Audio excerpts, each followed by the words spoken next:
Well, that was going to be the end of it, but fuck, it's the end of the year. I might as well add one more video, sort of summing my thoughts up, since I was bitching about those Cabin Woods mostly last one. Expendables 2 was a fucking letdown. And you tell us a lot of days later.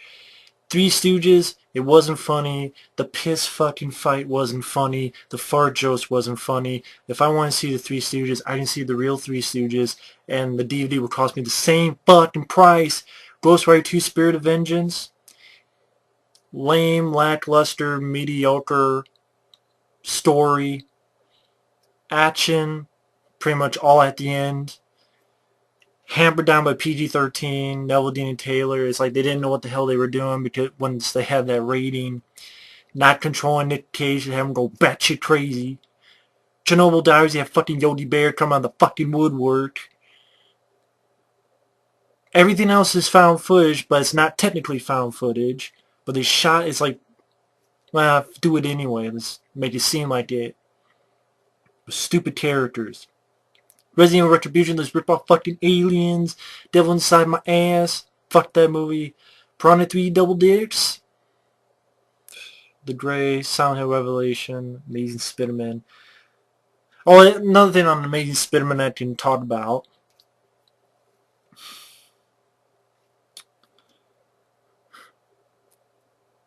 I probably already mentioned this before, but this is just a short recap. Just a fucking hour to retell the story of Spider-Man. That we already fucking know. We already fucking know the fucking story of Spider-Man. Like I mentioned before. A fucking hour before you get to it. Then you had the lead guy have the same goddamn haircut as Robert Pattinson. From fucking Twilight. For some reason, you had to give him the same fucking haircut. And it's like, well, we can't do shit differently. We can't put him as a man. Let's have him, hey, you want to do a reboot? Have him as a man. Out of fucking school. Okay, out of fucking college. Be a fucking man. Cast someone older. Countless people you could cast. And what's funny about the Amazing Spider-Man, he goes through all this shit to try to capture the crook who killed Uncle Ben. He never does. Don't blame me, watch it again. He's finding that guy with the star on his arm. He never finds the guy. Never even fucking finds the guy. So it was all pointless. He's looking, it was fucking pointless. And then no goddamn wisecracks. Except the one goddamn scene they show in every fucking thing on the internet of, here's a carjacker, here's a carjacker, here's a carjacker. And action? What action? The shit that he pretty much tells the whole goddamn world he's Spider-Man. Gwen Stacy knows he's Spider-Man. Fucking Gwen Stacy's dad knows he's Spider-Man. The Lizard knows he's Spider-Man. Fucking people on the subway when he's jumping up and doing shit. When he's fucking throwing football and denting football goalposts. Playing basketball and smashing the fucking ring. A fucking blind man could figure out this guy was Spider-Man. Spider-Man. How about this? How about you do a Spider-Man movie? Don't do the love story. Not every fucking issue of Spider-Man dealt with a love story. I read a lot of comics that didn't just talk about the love story. Have him be a man. Dealing with his life. I thought that's what Spider-Man was. He has to deal with his bills, but then he's got to fight crime. He's got to juggle his fucking work and shit going on at his home. The fucking exterminator has to come by, but then he's got to do with Spider-Man shit. He's got to keep his job, deal with Spider-Man shit. And action, what action scenes? Well, the shit that's giving him away. Oh, by the way, that so coincidental thing where he fell through a random fucking roof. He just happens to be in a wrestling ring. And there just happens to be a fucking mask. Looks just like almost the Spider-Man mask. Be it fucking what? They do of shit.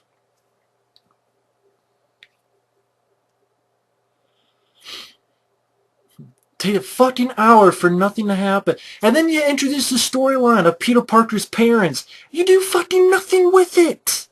Nothing. Nothing. Did not need to be in the fucking movie, the Peter Parker's parents shit. They were there and nothing came of it. Or what happened in the sequel. Then put in the sequel where you're actually dealing with the story of that shit. Nothing. Was it going to be like Annalise the Hulk? I mean, this film cost more than the Avengers. How? I have no fucking idea. He kind of sort of has a fight with the lizard on the bridge. Kind of sort of.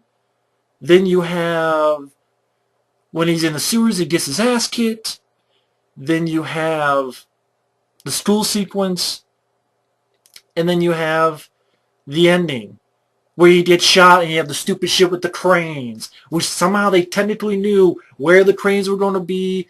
And it's like, why the fuck does he need the cranes? There's buildings here, buildings here. He has to hit his web here, or hit his web here.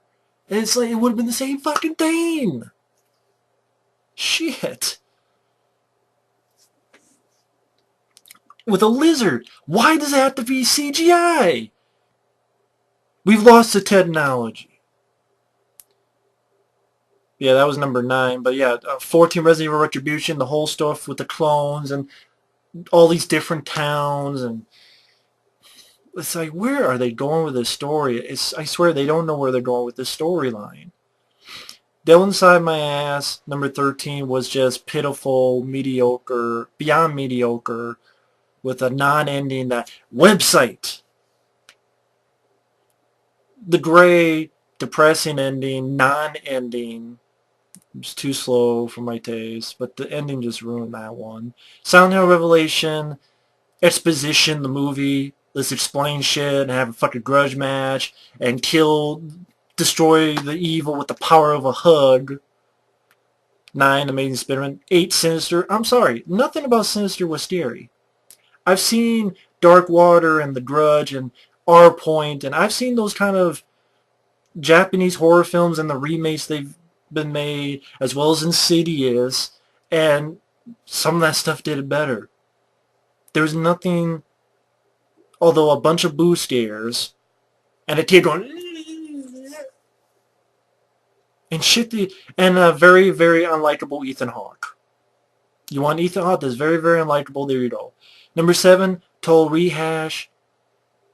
Bunch of lens flares. It was cold. They were motionless. There was no adrenaline. There was no adrenaline punch. There was no reason to remake it. It was cold. It was drab. It was by the numbers. It was nothing remarkable. Literally, all you have a bunch of action that you don't feel anything for. This action scenes with no pulse to it.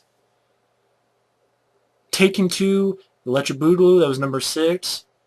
What can I say? Nothing happens in that movie. Oh, they stole shit off fucking rooftops.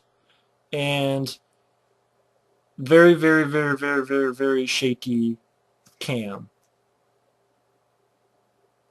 Lockout. Horribly disappointing movie. Should have been better. Could have been better.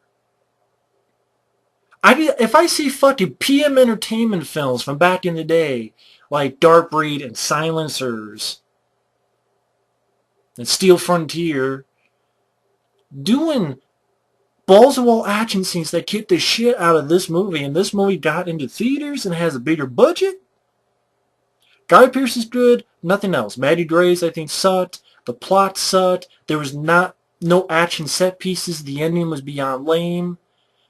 It's okay they parachute to Earth because they do this and do that. I'm like, it just doesn't work. Maybe in a movie that was better articulated in action and set pieces and drama, I could buy it, but Not in this piece of shit. Dark Knight Pisses, one more can I say about the Dark Knight Pisses. Overrated movie. Fucking Kathy Bates from Misery had a better plan than Bane. Prometheus, I would go on a whole rampage of Prometheus. Yet again. But I know people got so pissed at me because I talked for 80 minutes about it. Because I had a stopwatch. Yep, I got the 80-minute mark. There, done. What is Prometheus? Dumb people doing dumb things. The people who put the fucking maps out, and they have a map, but they decide not to call Idris Elba the captain, who also has a map. Say, hey, where's the exit? Nope. They decide not to do that, not to call Idris. And by the way, Idris Elba is looking at what's going on. He doesn't notice until they come from the storm, and he's like, wait a minute. Where's the other two? Hey, what are you doing there, buddy? I'm like, what the fuck are you doing? Are you jerking off to the choice thrown in your mind? And one wants to kiss a fucking snake creature, one gets high in his fucking spacesuit, then you have that bullshit, the captain goes, oh yeah, there's a life form there. Yeah, you guys want to check it out? Nah, actually, you know what? Don't worry about it, it's just a glitch. Have a good night. Better than Alien.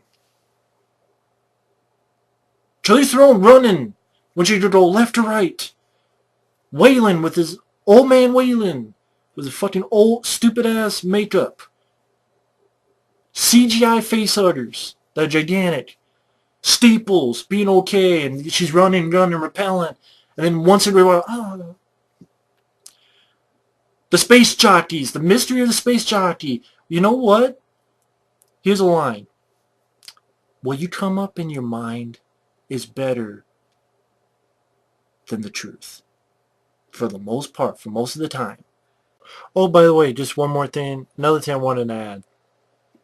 To the people on my Prometheus review who kept complaining and complaining and complaining, again, if you like the films or any of the films on the list, that's cool, that's fine.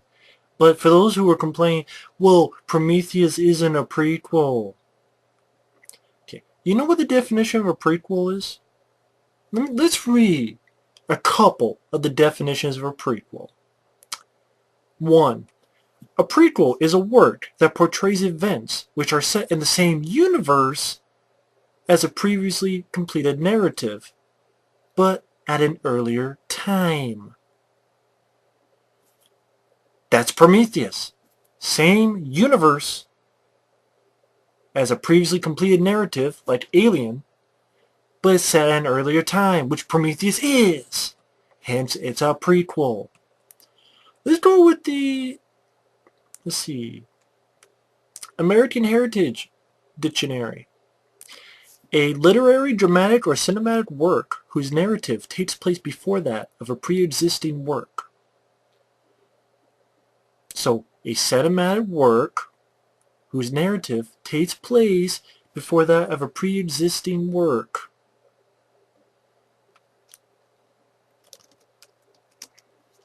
Takes place before Alien. Hey, let's just do this. Let's do Prequel Dictionary. Let's do one more.